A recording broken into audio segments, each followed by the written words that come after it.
kami di sorga, di dalam nama Tuhan Yesus, betapa kami bersyukur Bapa, Engkau sangat mengasihi kami, karena Engkau telah mengaruniakan anak-Mu yang tunggal, Yesus Tuhan dan Juru Selamat kami, untuk menyelamatkan kami, menebus kami, menggantikan kami. Terima kasih Tuhan Yesus. Terima kasih Tuhan buat pengorbanan-Mu, buat nyawa-Mu Tuhan, menjadikan hidup kami begitu berharga, berarti bagi-Mu Tuhan Yesus. Engkau menyelamatkan kami, memelihara kami, menjaga kami, menuntun kami. Terima kasih Tuhan Yesus, terima kasih Roh Kudus buat karya-Mu dalam hidup kami, menyelamatkan kami. Kami bersyukur sore hari ini, sekali lagi, sehari lagi, kebenaran firman Tuhan Yesus sampai kepada kami.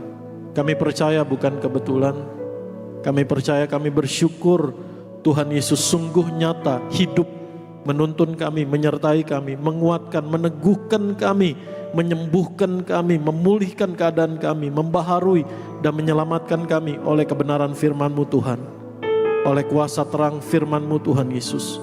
Sembunyikan hamba-Mu Tuhan Yesus di belakang salib-Mu, biar hanya kemuliaan Tuhan Yesus yang nampak dan kuasa firman Tuhan Yesus yang bekerja di setiap hati dan hidup kami. Tuntun urapi hamba-Mu Tuhan Yesus yang Kau karuniakan untuk menyampaikan kebenaran firman-Mu. Ampuni kami Tuhan Yesus atas segala dosa kesalahan kami. Kami percaya oleh darah Tuhan Yesus kami diampuni, untuk kami hidup bertobat dan kami dibenarkan menjadi orang benar Tuhan Yesus. Di dalam nama Tuhan Yesus kita katakan amin. Shalom saudara, selamat sore. Hari ini saya akan menyampaikan kebenaran firman Tuhan. Boleh tolong langsung ditampilkan slide-nya, yaitu jaminan di dalam Tuhan Yesus Kristus. Amin. Katakan sama saya memiliki jaminan di dalam Tuhan Yesus. Amin. Kalau saudara beli barang, produk yang mahal, saudara keluar uang, tebus, bayar dengan sangat mahal, saudara gak akan ketinggalan untuk nanya, ada garansinya gak? Betul? Kalau gak ada garansinya udah mahal, mau beli gak? Enggak, mikir. Betul? Ada garansinya, saudara mau beli. Apalagi garansinya dibilangnya lifetime, jangka panjang, makainya tenang, nggak mikir. Betul? Itu kalau kita yang beli, kita yang keluar uang, kita yang bayar, kita minta garansi. Tapi Tuhan Yesus ini begitu luar biasa mengasihi saudara dan saya. Tuhan Yesus yang tebus kita jadi miliknya, Tuhan Yesus yang lunaskan dengan harga yang sangat mahal darahnya di atas kayu salib. Bukan Tuhan yang minta garansi dari saudara dan saya, tapi Tuhan Yesus yang kasih garansi, jaminan supaya kita yang telah ditebus menjadi miliknya bisa benar-benar ngalamin hidup kepenuhan di dalam Dia. Bisa benar-benar ngalami hidup yang dilepaskan, dimerdekakan, ngalami hidup yang Tuhan Yesus sudah hancur-hancuran di atas kayu salib, hidupmu untuk dalam damai sejahtera. Amin. Itu sebabnya Tuhan beri garansi. Karena saudara dan saya berharga buat Tuhan. Tuhan Yesus beri jaminan supaya kita nggak dirusakkan. Katakan amin. Tuhan Yesus beri jaminan supaya saudara dan saya bisa maksimal hidup di dalam kasih-Nya Tuhan. Mari kita buka Roma pasal 8 ayat 31 sampai ayat yang ke-39. Roma pasal 8 ayat 31 sampai ayat 39, firman Tuhan katakan begini. Sebab itu apakah yang akan kita katakan tentang semuanya itu? Jika Allah di pihak kita, siapakah yang akan melawan kita? Atau Pak, nanti bisa saya panggil? Boleh, nanti sebentar 5-10 menit lagi saya panggil, makasih. Saya akan baca. Sebab itu apakah yang akan kita katakan tentang semuanya itu? Jika Allah di pihak kita, siapakah yang akan melawan kita? Ia yang tidak menyayangkan anaknya sendiri, tetapi yang menyerahkannya bagi kita semua, bagaimanakah mungkin Ia tidak mengaruniakan segala sesuatu kepada kita bersama-sama dengan Dia? Siapakah yang akan menggugat orang-orang pilihan Allah? Allah yang membenarkan mereka, siapakah yang akan menghukum mereka? Kristus Yesus yang telah mati, bahkan lebih lagi yang telah bangkit, yang juga duduk di sebelah kanan Allah, yang malah menjadi pembela bagi kita. Ayat 35, siapakah yang akan memisahkan kita dari kasih Kristus? Penindasan atau kesesakan atau penganiayaan atau kelaparan atau ketelanjangan atau bahaya atau pedang. Seperti ada tertulis, oleh karena engkau kami ada dalam bahaya maut sepanjang hari. Kami telah dianggap sebagai domba-domba sembelihan. Ayat 37 kita baca bersama-sama. Tetapi dalam semuanya itu kita lebih daripada orang-orang yang menang oleh Dia yang telah mengasihi kita. Amin.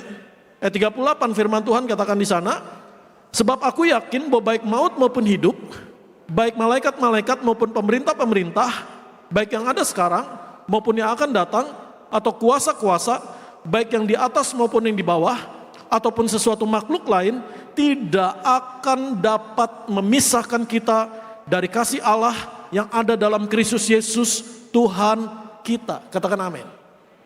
Jaminan yang saudara dan saya miliki di dalam Tuhan Yesus sebagai milik kepunyaannya, yang pertama adalah jaminan penyertaan. Katakan sama saya, Allah di pihak saya. Amin. Ayat 31 katakan di sana, sebab itu apakah yang akan kita katakan tentang semuanya itu? Jika Allah di pihak kita, siapakah yang akan melawan kita? Amin. Semuanya itu apa sehingga saudara dan saya percaya, memiliki keyakinan iman, Allah ada di pihak saya. Saya dibenarkan oleh Tuhan Yesus, saya dibela oleh Tuhan Yesus. Saya lebih dari pemenang. Apa yang membuat saudara dan saya yakin dengan iman? Dimulai dengan pertanyaan, oleh sebab itu apakah yang akan kita katakan tentang semuanya itu? Semuanya itu apa? Ini ayat ke-31. Kalau secara konstruksi surat Roma pasal 8 ayat 1 sampai 27 menyatakan betapa karya Roh Kudus yang ajaib dalam hidup saudara dan saya. Roh Kudus menolong kita dalam berdoa. Roh Kudus memerdekakan kita dari segala pendakwaan. Roh Kudus menghidupkan kita. Sehingga dari ayat 1:27 itu kesimpulannya di ayat 28 mengatakan kita tahu sekarang bahwa Allah turut bekerja dalam segala sesuatu untuk mendatangkan kebaikan bagi mereka yang mengasihi Dia. Yaitu bagi mereka yang terpanggil sesuai dengan rencana Allah. Lalu ayat 30 sampai 31 dikatakan kita yang telah dipilih dari semula, ayat 30, kita yang telah ditentukan dari semula menjadi serupa dengan gambaran anaknya, kita yang dipanggilnya, kita juga dibenarkannya, dan mereka yang dibenarkannya, mereka juga dimuliakannya. Katakan sama saya dipilih di dalam Tuhan Yesus, ditentukan, dipanggil, dibenarkan, dimuliakan. Katakan amin. Sehingga semuanya ini yang membuat saudara dan saya bisa berkata, Allah di pihak saya. Katakan amin. Dan kata di pihak di sini bukan hanya ada bersama dengan. Amin. Karena di dalam bahasa aslinya, kata di pihak ditulis dengan kata huper dalam terjemahan Yunaninya. Dan kata huper ini artinya adalah in behalf of, menggantikan. Jadi apa yang Tuhan Yesus buat, segala yang Allah buat adalah buat saudara dan saya. Katakan amin. Karena kalau di pihak doang gak ngapa-ngapain, gak ada impactnya apa-apa. Saya ada di pihak saudara tapi saya tidur, gak ada artinya. Tapi kata di pihak di sini dalam terjemahan aslinya, huper artinya segala yang Tuhan Yesus lakukan buat saudara dan saya. Katakan amin. Dia berjalan di depan kita, dia berjaga di belakang kita, dia menuntun kita selalu di tempat yang tepat, di saat yang tepat, ketemu orang-orang yang tepat, mengambil keputusan yang tepat, sehingga hanya rancangan berkat terbaik Tuhan Yesus yang tidak bisa dirusakkan digenapi dalam hidup. Kita disertai Tuhan. Itu sebabnya jangan takut. Dan kalau kita percaya kita disertai Tuhan, jadilah orang yang merasakan penyertaan Tuhan dan menghormati kehadiran Tuhan. Setiap hari kita pasti berdoa, Tuhan sertai kami, Tuhan sertai keluarga kami, Tuhan Kau ada dalam rumah tangga kami. Saya ambil gambaran, misalkan ada suami istri, lagi cekcok ribut, suaranya makin lama makin tinggi, nadanya makin naik, oktavnya makin naik. Satu hari ibu gembala datang pencet bel, ting dong, nggak diundang. Ting dong. Saya nanya, ributnya bisa berhenti nggak? Ributnya bisa berhenti nggak? Bisa. Amin. Artinya bisa nguasain diri nggak? Bisa. Oh enggak Pak, saya memang orangnya begini, nggak bisa. Bisa, betul? Kenapa? Karena menghormati. Amin. Yang tadinya lagi nadanya tinggi, bisa ngomong gini, yang ambilin minuman, ntar lanjutin lagi. Enggak. Amin. Bisa. Nadanya yang tadinya tinggi, bisa silakan duduk. Bisa, betul? Kenapa? Karena menghormati. Karena menghargai. Ada kehadiran. Ibu Gembala, ada kehadiran di sana. Amin. Kalau saudara dan saya menyadari kita disertai Tuhan. Ada Tuhan Yesus di keluargamu. Ada Tuhan Yesus di rumahmu. Saya percaya kita bisa melakukan lebih dari itu. Katakan amin. Enggak cekcok. Enggak dikit-dikit sensi tersinggung di rumah tanggamu. Enggak usah pakai kata-kata nada tinggi teriak-teriak di rumah tanggamu. Amin. Engkau bisa lemah lembut. Engkau bisa menguasai diri. Engkau bisa bekerja dengan jujur. Bekerja dengan sungguh-sungguh. Kenapa? Karena tahu ada Tuhan menyertai. Beri kemuliaan buat Tuhan Yesus Kristus. Dan Tuhan yang bela saudara dan saya. Tuhan yang berjalan di depanmu. Tuhan yang buka jalan bagimu, Tuhan yang menuntunmu, Tuhan yang berjaga di belakangmu. Ada jaminan penyertaan Tuhan di dalam hidup saudara dan saya. Yang kedua, mari kita lihat Roma pasal 8 ayat yang ke-32. Ia yang tidak menyayangkan anaknya sendiri, tetapi yang menyerahkannya bagi kita semua. Bagaimanakah mungkin ia tidak mengaruniakan segala sesuatu kepada kita bersama-sama dengan Dia? Yang kedua, ada jaminan pemeliharaan Tuhan di dalam hidup kita. Bisa slide-nya? Ada jaminan penyediaan Tuhan di dalam hidup kita. Kenapa? Karena yang terbaik yang dia miliki, ukuran yang paling the uttermost, yang paling-paling sudah diberikan buat saudara dan saya. Anaknya sudah diberikan bagi kita. Sehingga firman Tuhan ini seperti bertanya, apa yang Bapa di sorga enggak berikan dalam hidupmu, apa yang kau perlukan, yang Bapa di sorga enggak berikan, kalau anaknya sendiri sudah diberikan buat saudara dan saya. Apa yang Tuhan Yesus enggak lakukan buat saudara dan saya untuk menolong kita di dalam kekudusan, kebenaran dan kasih-Nya, kalau mati dengan cara yang paling menderita, cara yang paling tersiksa, secara brutal saja, sudah Tuhan Yesus mau berkorban buat saudara dan saya. Apa yang Tuhan gak lakukan dalam hidup saudara dan saya di dalam kasih-Nya. Amin. Sehingga kalau kita menyadari ada jaminan pemeliharaan Tuhan, ada jaminan penyediaan Tuhan, kita memang belum lihat dan kita gak lihat, tapi sudah Tuhan sediakan. Katakan amin. Kita bisa mengucap syukur, percaya ada jaminan pemeliharaan Tuhan, penyediaan Tuhan. Saya berdiri di tempat ini karena saya mengalami jaminan Tuhan ini. Itu sebabnya saya rindu men-sharingkan ketika saya dapat jadwal khotbah. Saya berbeda topik khotbah yang lain dari sepanjang pagi ini. Tapi ketika saya berdoa, message firman Tuhan ini harus sampai kepadamu. Supaya sebagai milik kepunyaannya Tuhan Yesus, engkau benar-benar mengalami hidup yang dimerdekakan. Hidup damai sejahtera. Amin. Sehingga respon kita adalah tidak khawatir, tidak cemas, tidak takut. Karena kalau kita khawatir sama seperti kita menghina Tuhan. Kenapa saya ngomong demikian? Karena kita memikirkan skenario-skenario, keadaan-keadaan, membayangkan keadaan-keadaan yang mungkin terjadi. Dan biasanya orang khawatir memikirkan yang buruk yang terjadi. Jadi pada saat kita khawatir memikirkan, oh nanti kalau begini, nanti kalau begitu, memikirkan yang buruk terjadi. Seolah-olah Tuhan gak bertindak dalam hidup saudara dan saya. Seolah-olah Tuhan hanya diam saja dan tidak melakukan apa-apa untuk menolong saudara dan saya. Padahal kebenarannya adalah Tuhan Yesus pasti menolong saudara dan saya. Katakan amin.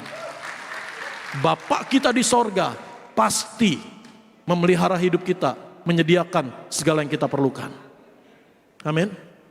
Kalau ditarik ke waktu yang lalu, saya gak pernah nyangka bisa ada di tempat ini. Papa saya meninggal, saya umur 4 tahun. Dan saya anak ke-10 dari 10 bersaudara. Satu lagi jadi ke-11. 2 lagi bisa main volley. Jadi anak 10 dari 10 bersaudara, dan Keluarga kami, papa mama saya hidup sangat sederhana. Pekerjaannya sederhana, gajinya nggak besar. Bahkan ketika meninggal, papa nggak ninggalin warisan. Rumahnya itu rumah yang sangat sederhana, rumah kecil. Atapnya itu bukan triplek, atapnya itu kertas semen. Kenapa? Karena sering kebocoran. Jadi kalau ganti triplek mahal. Ganti kertas semen, minta ke toko bangunan, lalu dikasih kapur, bukan cat. Kapur ditumbuk, dicampur air panas, lalu ditempel sama sagu. Kertas semen. Kebanjiran, bawahnya itu bukan tehel, masih semenan biasa. Dan ketika papa meninggal, biaya rumah sakit harus dilunaskan, karena waktu itu belum ada BPJS. Minta surat keringanan RT RW lurah, puji Tuhan. Hanya karena kebaikan Tuhan, rumah sakit bisa dilunaskan. Tapi nggak tahu gimana lanjutin hari esok.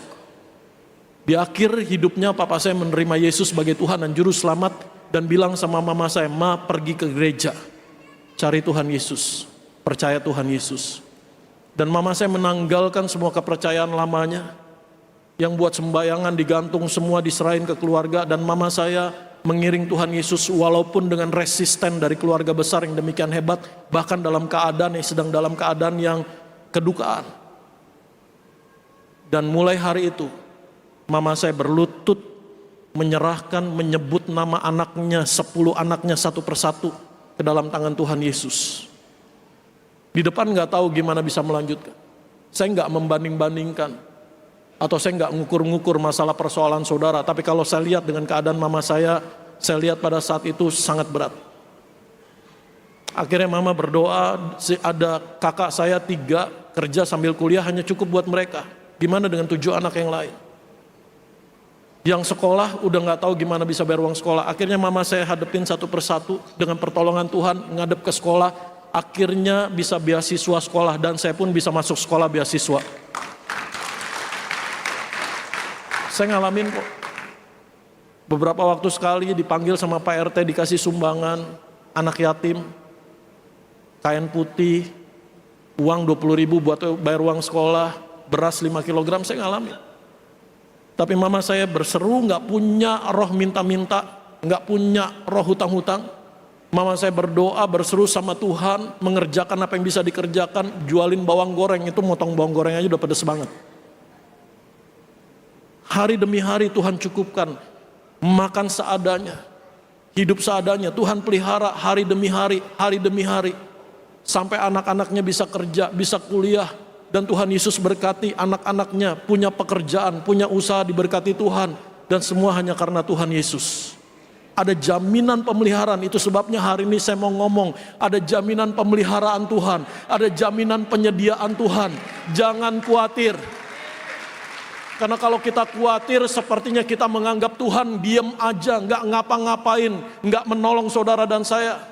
Tuhan nggak akan membiarkan itu terjadi. Katakan amin. Mazmur 55 ayat 22, saya undang pemain Renaldi, Bapak Renaldi. Mazmur 55 ayat 22 kita baca. Mazmur 55 ayat yang ke-22, ayat 23 berarti. Satu ayat lagi. Serahkanlah khawatirmu kepada Tuhan, maka Ia akan memelihara engkau untuk selama-lamanya. Tidak untuk selama-lamanya dibiarkannya orang benar itu goyah. Saya akan baca lagi. Serahkanlah khawatirmu kepada Tuhan, maka Ia akan memelihara engkau. Tidak untuk selama-lamanya dibiarkannya orang benar itu goyah. Katakan sama saya, Bapakku di sorga, di dalam Tuhan Yesus, memelihara hidup saya. Saya minta terjemahan bahasa Inggris. Apa arti kata memelihara di sana? Sustain. Tetangga saya yang tahu bagaimana perjalanan kami, ditinggal sama papa, meninggal dalam keadaan yang sangat sulit, dan mengalami pemeliharaan Tuhan. Dia bukan orang percaya, cuman dia bilang begini sama saya, dengan kalimat yang apa adanya, pakai bahasa Jakarta, Ted, keluarga lu gak ada matinya ya. Saya cuma berdoa, Tuhan biar orang ini juga bertobat. Saya cuma jawab gini, keluarga saya gak ada matinya, karena Tuhan Yesus yang udah mati ninggalin warisan banyak banget, dan bangkit. Amin. Kalau bahasa dia ngomong gini, kok keluarga kamu walaupun ada masalah persoalan, Nggak ada matinya, nggak ada habis-habisnya ya. Amin. Karena Tuhan yang pelihara nggak ada habis-habisnya. Amin. Mari kita lihat dalam Mazmur 55 tadi, ayat 2 di sana, ayat 1 ayat lagi. Ya, ini dia. Cast your burden on the Lord, and He shall sustain you. He shall never permit the righteous to be moved. Katakan sama saya, Tuhan Yesus memelihara saya. Tuhan Yesus sustain saya. Satu contoh arti kata sustain gini. Pak, saya minta not pendek satu. Not pendek aja. Notnya pendek. Tapi kalau sustain diinjek, di sustain, nggak akan habis-habis, nggak akan berkesudahan. Katakan amin. Kalau Tuhan nggak sustain kita, pendek. Walaupun kita punya banyak, bisa habis. Amin. Walaupun punya tabung banyak, bisa habis. Saya nyaksiin kok, orang yang punya banyak bisa habis. Tapi orang yang disustain Tuhan, walaupun nggak banyak, tapi nggak habis-habis. Katakan amin. Selalu kecukupan. Sekali lagi Pak, tanpa sustain. Kalau kita nggak ditolong Tuhan, bunyi hidup saudara dan saya akan begini. Tit. Tapi karena kita disustain Tuhan, amin. Jangan jadi musik Pak, satu not aja, sustain. Ekonomimu akan disustain Tuhan. Imanmu akan disustain Tuhan. Percayamu disustain Tuhan. Kesehatanmu disustain Tuhan. Pernikahanmu disustain Tuhan. Masa depan anak-anakmu disustain Tuhan. Katakan amin. Dan Tuhan mensustain saudara dan saya sehingga orang bisa ngeliat dan ngomong, keluarga kamu gak ada habisnya ya. Amin. Beri kemuliaan buat Tuhan Yesus Kristus. Silakan Pak. Silakan. Belum selesai saya. Silakan. Makasih. Yang ketiga, mari kita lihat. Ada jaminan pembelaan Tuhan di dalam hidup kita.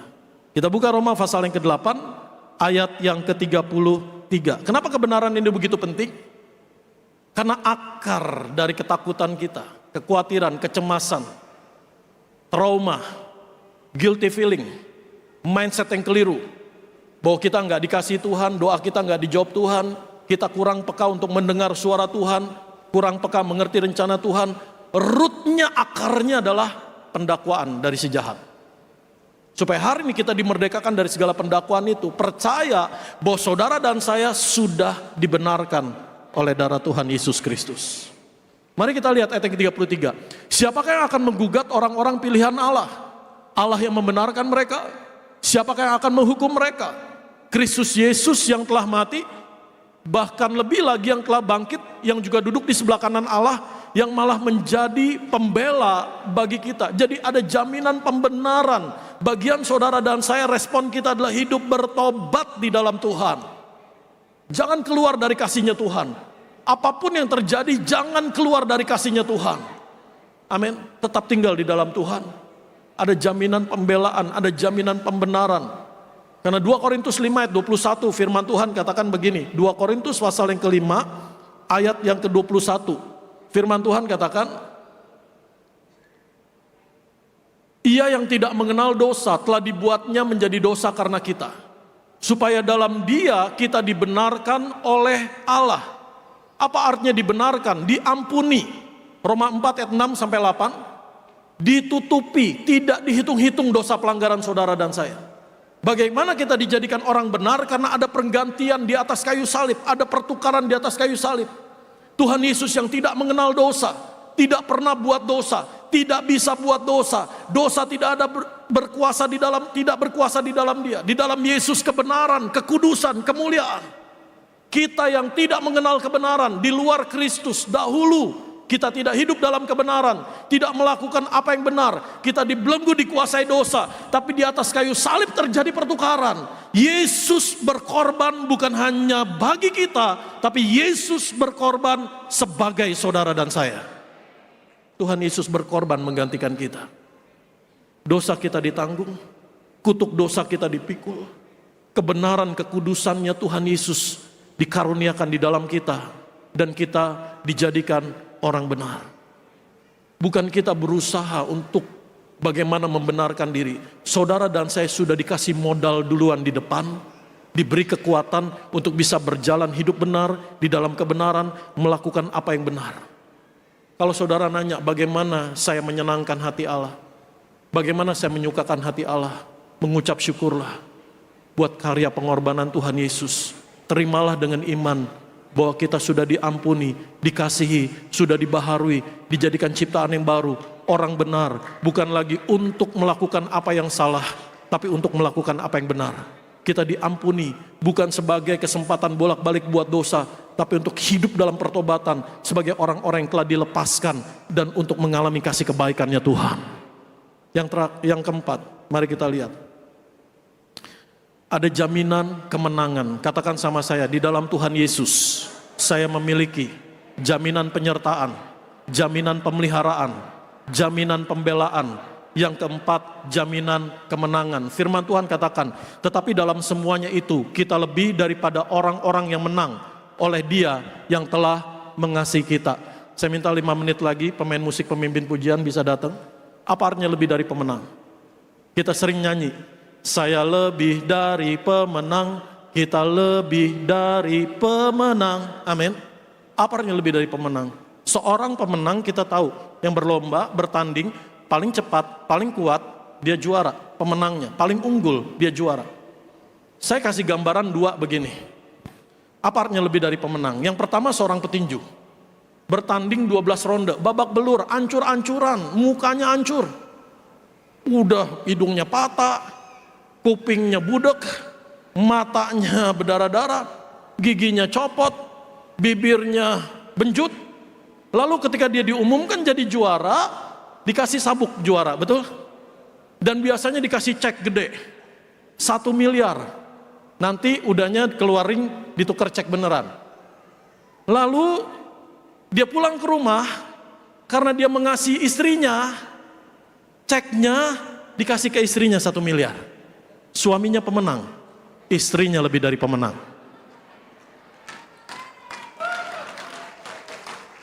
Bisa beli skincare, bisa beli lipstik yang paling bagus, nggak perlu babak belur. Muka suaminya yang babak belur, muka istrinya tambah cakep.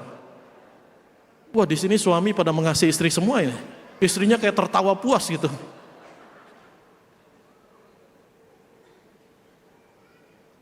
Kedengaran ini lucu, bener lucu. Tapi ini yang Tuhan Yesus telah lakukan buat saudara dan saya. Tuhan Yesus yang hancur-hancuran di atas kayu salib, hasil kemenangannya, berkat pengorbanannya buat saudara dan saya. Kita lebih dari pemenang. Gambaran yang kedua, apa artinya lebih dari pemenang? Sebelum pertandinganmu dimulai, kita sudah tahu siapa yang menang. Ini yang disebut lebih dari pemenang. Saya nggak merendahkan, saya nggak ngecilin kesebelasan Indonesia. Tapi kalau satu hari saudara ngelihat poster, kesebelasan sepak bola Indonesia akan bertanding dengan kesebelasan Italia, saudara sudah tahu siapa yang menang. Pesawatnya baru take off, saudara sudah tahu siapa yang menang. Itu yang disebut lebih dari pemenang. Apapun pertandingan imanmu hari-hari ini, kalau firman Tuhan sudah katakan engkau lebih dari pemenang, hasilnya kita pasti sudah tahu. Saudara dan saya akan berjalan dalam kemenangan yang dari Tuhan Yesus. Katakan amin. 2 ayat yang terakhir, Roma pasal 2 Korintus 2 ayat 14 dan 2 Korintus 5 ayat 1 Korintus 15 ayat 57. Kenapa kita disebut lebih dari pemenang? Apa jaminannya bahwa sebelum pertandingan kita dimulai, Tuhan sudah jadikan kita pemenang? Karena firman Tuhan katakan, Tuhan Yesus selalu, katakan sama saya, selalu. Katakan sama saya, sudah, bukan akan. Tuhan Yesus selalu dan sudah berikan kemenangan buat saudara dan saya. Amin. Sehingga kita bisa berkata, saya selalu ditolong Tuhan Yesus. Kita bisa berkata, saya biasa ditolong Tuhan Yesus. Masalah ada, tapi kita bisa berkata, saya selalu ditolong Tuhan Yesus. Katakan sama saya selalu ditolong Tuhan Yesus. Katakan sama saya biasa ditolong Tuhan Yesus. Katakan, saya sudah ditolong Tuhan Yesus. Walaupun kau belum lihat, tapi firman Tuhan, ya dan amin, akan pasti digenapi. Amin. Tapi syukur kepada Allah yang telah memberikan kepada kita kemenangan oleh Yesus Kristus Tuhan kita. Selalu sudah memberikan kita kemenangan. Selalu yang telah memberikan sudah. 2 Korintus 2 ayat 14. 2 Korintus 2 ayat 14. Kita baca bersama-sama. Tapi syukur bagi Allah yang dalam Kristus selalu membawa kami di jalan kemenangannya.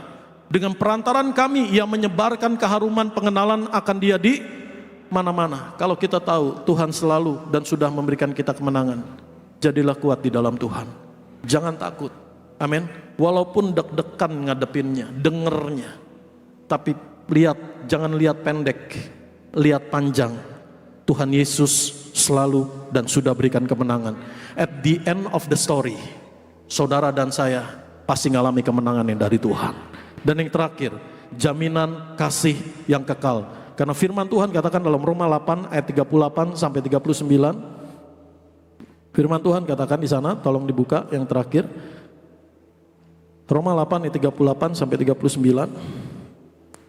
Sebab aku yakin bahwa baik maut maupun hidup, baik malaikat-malaikat maupun pemerintah-pemerintah, baik yang ada sekarang maupun yang akan datang, atau kuasa-kuasa, baik yang di atas maupun yang di bawah, ataupun suatu makhluk lain, tidak akan dapat memisahkan kita dari kasih Allah yang ada dalam Kristus Yesus Tuhan kita.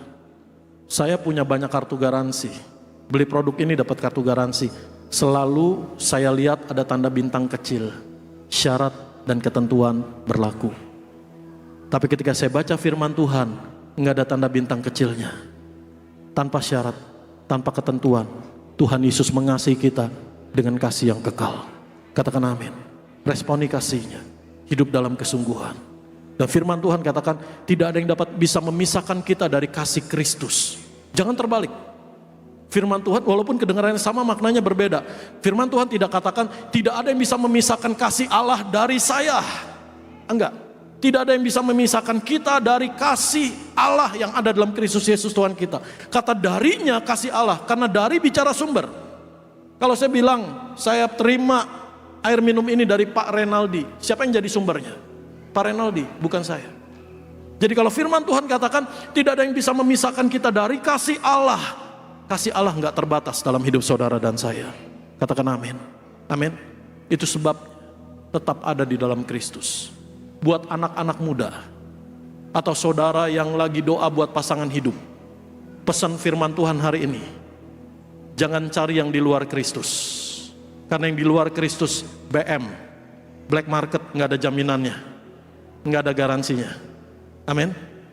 Cari yang di dalam Kristus, minta yang di dalam iman, di dalam Tuhan Yesus. Ada jaminannya, ada garansinya. Dan kau akan diberkati menjadi keluarga yang diberkati Tuhan. Beri kemuliaan buat Tuhan Yesus. Saya simpulkan kebenaran firman Tuhan pada sore hari ini. Katakan sama saya memiliki jaminan di dalam Tuhan Yesus. Katakan sama saya, di dalam Kristus, saya memiliki jaminan penyertaan, jaminan pemeliharaan, jaminan pembelaan, jaminan kemenangan, jaminan kasih yang kekal. Kita bangkit berdiri. Ku di tanganmu, ku di hatimu. Ku di tanganmu, ku di hatimu.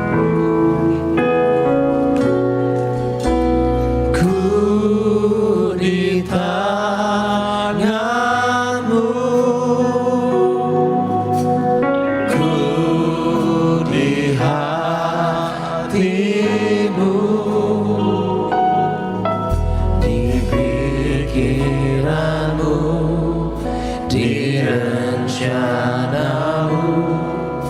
Tak pernah ku sendiri.